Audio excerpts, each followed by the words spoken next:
Hey folks, Matt from artoftheimage.com. As I've recently discussed, we have a lot of questions come in with people trying to decide what to buy in a camera for. A lot of times it's for family stuff.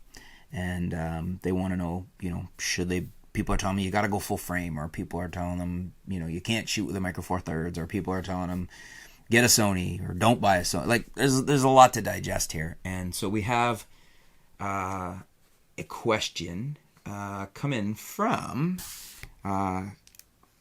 looks like Can't Get Enough is the YouTube username. Question: I own a Sony a5100, but have been thinking of selling it to buy a D750 or D610 with an 85mm f1.8G. So we want to go to a full-frame Nikon with an 85mm, traditional portrait lens. Should I do this or buy the 85 f1.8GM lens for my Sony crop sensor? I'm not a professional, but I want to take the best pictures possible of my kids growing up. Interesting question. Is the a5100 capable of taking good photos of your kids? Yeah. Is it the camera I would choose for photos and not video? I want to get some good photos? No, it's not. I would prefer the a6000 for the viewfinder and for other reasons. Or even go to the a6300 so you got the 4K video.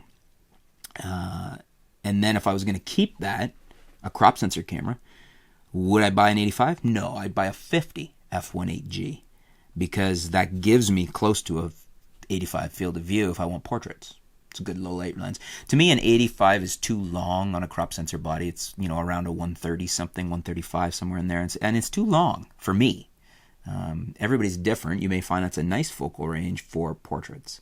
I'm not saying you can't take portraits with it. I'm not saying you can't take darn good portraits with it.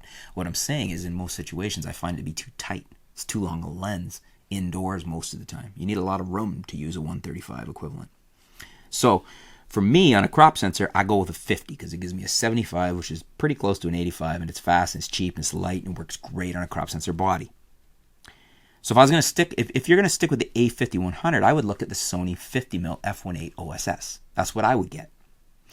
If you wanted to upgrade that and stay crop sensor and get that lens, I would look at an a6000. And if you're interested in video, I would step up to an a6300. If you do want to get into a Nikon full frame, I'm not saying don't. Great cameras, the 750 or the 610. You can save a little with the 610. I really like the 610. I think it's the best value full frame out there right now.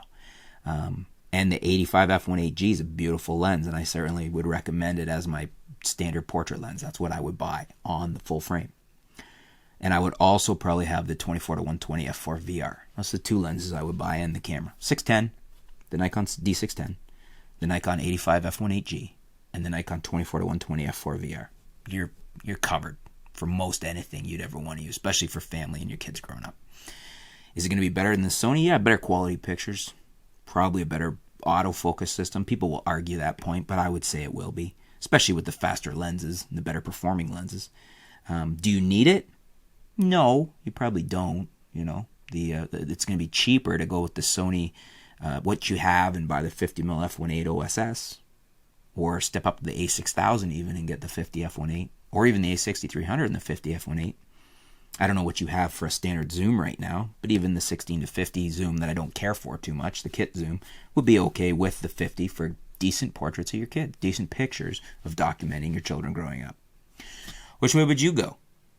For me, if video wasn't an option and price wasn't an option, I would get the D610, the 85, and the 24-120 f4 VR.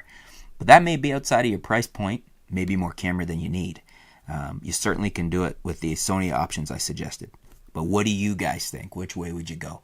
Let us know in the comments below and why. Let's help them out. Thank you for your question. Stay tuned. We'll be back soon here at artoftheimage.com.